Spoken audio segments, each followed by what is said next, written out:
Bonjour Lise Burian. Bonjour Sophie, bonjour tout le monde. Le Standard et son nouvel entraîneur ont donc commencé 2021 du bon pied.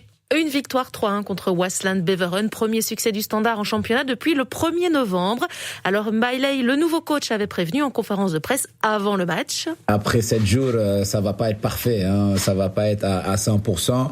Et de fait, tout n'a pas été parfait, mais Ley a vu de bonnes choses tout de même, plus d'envie et plus d'engagement notamment chez les joueurs que lors de l'ère Montagnier.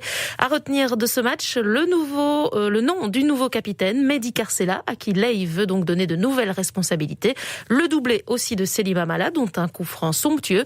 Et puis le jeune Hugo Sique, 18 ans, titulaire, a délivré un assist. Il retient surtout, comme son coach d'ailleurs, le collectif. Le plus important, c'était de donner notre vie et de remporter le match, parce que là, je pense qu'on est dans une situation où les 3 points sont le plus important. On savait qu'on n'avait pas beaucoup de temps, mais on a quand même bien travaillé. On a fait de nombreuses séances, c'était assez physique.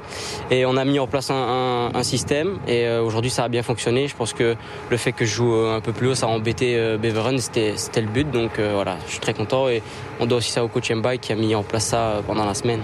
Au classement, le Standard est 10e ce matin, à 4 points de la 4e place. Et demain, ce classement sera à nouveau plus clair, plus lisible, avec le même nombre de matchs pour toutes les équipes. On va jouer les 2 derniers matchs d'alignement. Les rencontres reportées pour cause de Covid. Ostende Eupen ce soir, et puis il y aura aussi Berscott Cercle demain. En attendant, on connaît le lauréat du titre d'espoir de l'année au référendum du Soulier d'Or. Sans surprise, il s'agit du Brugeois Charles de Ketelaar, 19 ans.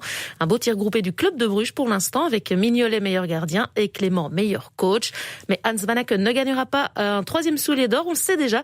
Le journal de Laatste News, organisateur du Soulier d'Or, a dévoilé progressivement son classement. Vanaken apparaît ce matin à la 8e place. Et donc, pour connaître le top 5 et le Soulier d'Or, rendez-vous demain. Et puis Axel Witsel a lui été opéré hier à Anvers. Le Diable Rouge va bien, il s'est exposé tout sourire sur ses réseaux sociaux en indiquant déjà qu'il reviendrait plus fort. La question du timing de ce retour est évidemment encore en suspens, et s'il n'est pas là pour l'Euro, eh bien il y aura des solutions chez les Diables pour remplacer Witsel, avec peut-être aussi une nouvelle animation. C'est l'avis de notre consultant Frédéric Wassège. Il y a Tielemans, il y a Donker qui ne sont pas des Witsel, c'est une évidence, mais ce qu'il y a bien, c'est qu'on a le temps pour l'Euro, donc on a le temps de se préparer à ça. Même De Bruyne, il faut évidemment pas le brider, pas lui empêcher de faire du De Bruyne, mais De Bruyne, l'air de rien, c'est quelqu'un qui pense au collectif, qui sait travailler, il a un coffre énorme.